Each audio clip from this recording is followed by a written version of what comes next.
ಆತ್ಮೀಯ ಬಂಧುಗಳೇ, ಮಹಾಭಾರತ ಉದ್ಯೋಗ ಪರ್ವ. ಇದರಿಂದ ಪಾಂಡವ ಸೈನ್ಯದ ಸೇನಾಪತಿಯ ಆಯ್ಕೆ ಮತ್ತು ಅವನು ಕುರುಕ್ಷೇತ್ರಕ್ಕೆ ಹೋಗಿ ಡೇರೆ ಹಾಕೋದು, ಈ ವಿಷಯದ ಬಗ್ಗೆ ನಾವು ತಿಳ್ಕೊಳ್ಳೋಣ. ವೈಶಂಪಾಯನರು ಹೇಳ್ತಾರೆ, ಶ್ರೀಕೃಷ್ಣ ಹೇಳಿದ್ದನ್ನು ಕೇಳಿ ಧರ್ಮರಾಜ ಯುಧಿಷ್ಠಿರ ಅವನು ಮುಂದೆನೆ ತನ್ನ ತಮ್ಮಂದರಿಗೆ ಹೇಳ್ತಾನೆ, ಕೌರವರ ಸಭೆಯಲ್ಲಿ ಏನೆಲ್ಲ ಆಯಿತೋ ಅದೆಲ್ಲವನ್ನು ಕೂಡ ನೀವು ಕೇಳಿದ್ರಿ, ಮತ್ತು ಶ್ರೀಕೃಷ್ಣ ಹೇಳಿದ್ದನ್ನು ಕೂಡ ನೀವು ಅರ್ಥ ಮಾಡ್ಕೊಂಡಿದ್ದೀರಾ.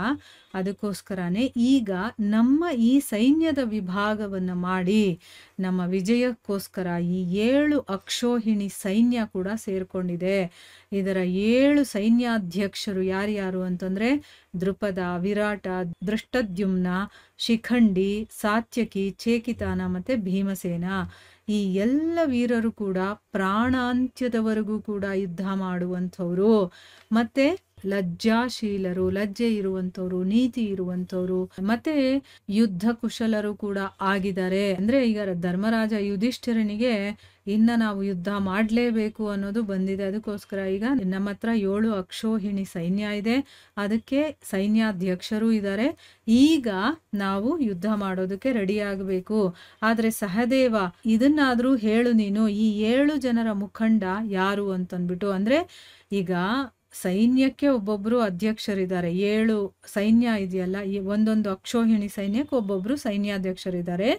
ಈ 7 ಸೈನ್ಯಾಧ್ಯಕ್ಷರಿದಾರಲ್ಲ, ಇವರಿಗೊಬ್ಬ ಲೀಡರ್ ಇರಬೇಕಲ್ಲ. ಆ ಮುಖಂಡ ಯಾರು, ಅವರು ಯಾರು ಆಗಿರಬೇಕು ಅಂತಂದ್ರೆ ರಣಭೂಮಿಯಲ್ಲಿ ಭೀಷ್ಮ ರೂಪದ ಅಗ್ನಿಯ ಜೊತೆ ಹೋರಾಡಬಲ್ಲವಂಥವರು ಆಗಿರಬೇಕು. ಭೀಷ್ಮರಿಗೆ ಎದುರು, ಯಾಕಂದ್ರೆ ಅಲ್ಲಿಗೆ ಸೈನ್ಯಾಧಿಪತಿ ಯಾರು ಅಂತಂದ್ರೆ ಭೀಷ್ಮರು. ಅವ್ರಿಗೆ ಸರಿಸಮಾನವಾಗಿ ಹೋರಾಡಬೇಕು, ಅವ್ರ ಎದುರುಗಡೆ ಹೋರಾಡೋದಕ್ಕೆ ತಾಕತ್ತಿರಬೇಕು ಅಂಥವರು ಸೈನ್ಯಾಧಿಪತಿಗಳಾಗಬೇಕು. ಅಂಥವ್ರು ಯಾರು ಅಂತಂದ್ಬಿಟ್ಟು ಇಲ್ಲಿ ಸಹದೇವನಿಗೆ ಕೇಳ್ತಾ ಇದ್ದಾನೆ ಯುಧಿಷ್ಠಿರ. ಅದಕ್ಕೆ ಸಹದೇವ ಹೇಳ್ತಾನೆ, ನನ್ನ ಪ್ರಕಾರ ಮಹಾರಾಜ ವಿರಾಟರಿದಾರಲ್ಲ, ಅವರು ಈ ಪದವಿಗೆ ಯೋಗ್ಯರಾಗಿದ್ದಾರೆ ಅಂತಂದ್ಬಿಟ್ಟು ಹೇಳ್ತಾನೆ.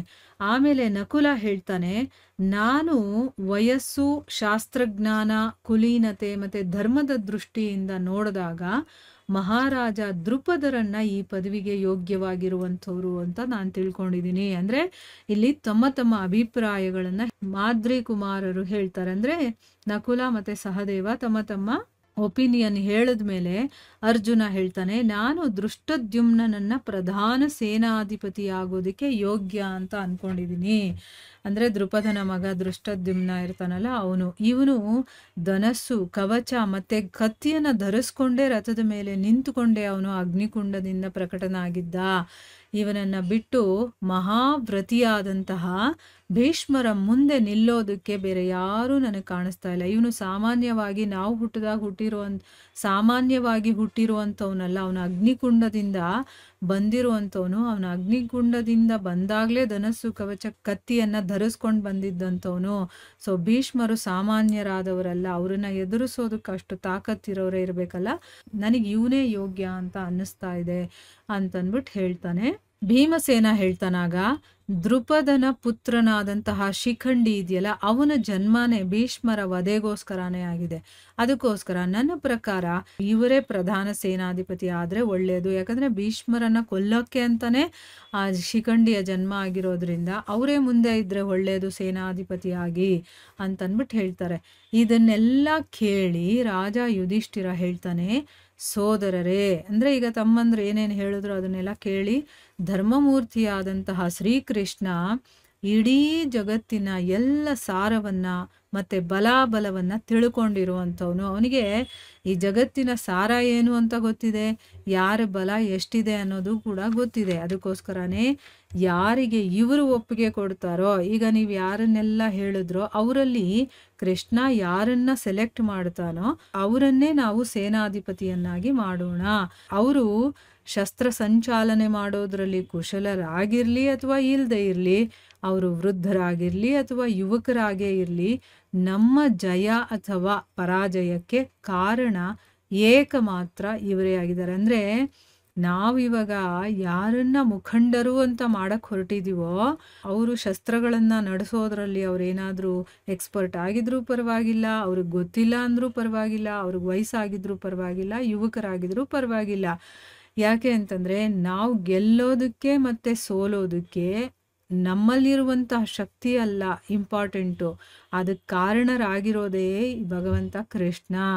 ಅದಕ್ಕೋಸ್ಕರ ಅವ್ರು ಯಾರನ್ನ ಸೇನಾಧಿಪತಿಯನ್ನಾಗಿ ಮಾಡ್ತಾರೋ ಅವರನ್ನೇ ನಾವು ಮಾಡೋಣ. ನಮ್ಮ ಪ್ರಾಣ, ರಾಜ್ಯ, ಭಾವ, ಅಭಾವ, ಸುಖ, ದುಃಖ ಎಲ್ಲವೂ ಕೂಡ ಇವರ ಮೇಲೆ ಅವಲಂಬಿತವಾಗಿದೆ. ಇವರೇ ಎಲ್ಲರ ಕರ್ತ, ಭರ್ತ, ಮತ್ತೆ ಇವರ ಅಧೀನದಲ್ಲೇ ಎಲ್ಲ ಕಾಮಗಳ ಸಿದ್ಧಿ ಕೂಡ ಇದೆ. ಅಂದ್ರೆ ಇಲ್ಲಿ ಶರಣಾಗತಿ ಆಗೋದು ಹೇಗೆ ಅನ್ನೋದನ್ನ ಇಲ್ಲಿ ಯುಧಿಷ್ಠಿರ ಹೇಳ್ಕೊಡ್ತಾ ಇದ್ದಾನೆ ನೋಡಿ. ಎಲ್ಲವನ್ನು ಕೂಡ ಅವನಿಗೆ ಸಮರ್ಪಣೆ ಮಾಡಿ ಅವನು ಹೇಗೆ ಹೇಳ್ತಾನೋ ಹಾಗೆ ನಾವು ಮಾಡೋದ್ರಿಂದ ಗೆಲುವು ಅನ್ನೋದು ನಮ್ಗಾಗೇ ಆಗುತ್ತೆ. ಸೊ ನಾವು ಯಾವುದನ್ನೂ ಯೋಚನೆ ಮಾಡೋದು ಬೇಡ, ಅಯ್ಯೋ ಇಂಥವ್ರನ್ನ ಸೇನಾಧಿಪತಿ ಮಾಡಿಬಿಟ್ನಲ್ಲ ಕೃಷ್ಣ ಅಂತ. ಯಾಕಂದರೆ ನಾವು ನಿಲ್ಲಿಸ್ತೀವಲ್ವ ಅಲ್ಲಿ ಒಬ್ಬರನ್ನ ಸೇನಾಧಿಪತಿಯಾಗಿ, ಅವರಿಂದ ಅಲ್ಲ ನಾವು ಗೆಲ್ಲೋದು ಭಗವಂತನಿಂದ. ಸೊ ಭಗವಂತನಿಗೆ ಶರಣಾಗತಿಯಾಗಿ ಅವನು ಹೇಗೆ ಹೇಳ್ತಾನೋ ಹಾಗೆ ನಾವು ಕೇಳೋಣ ಅಂತಂದ್ಬಿಟ್ಟು ಅವನು ಹೇಳ್ತಾ ಇದ್ದಾನೆ. ಇಲ್ಲಿಗೆ ನಾವು ನಿಲ್ಲಿಸೋಣ. ಹರೇ ಕೃಷ್ಣ.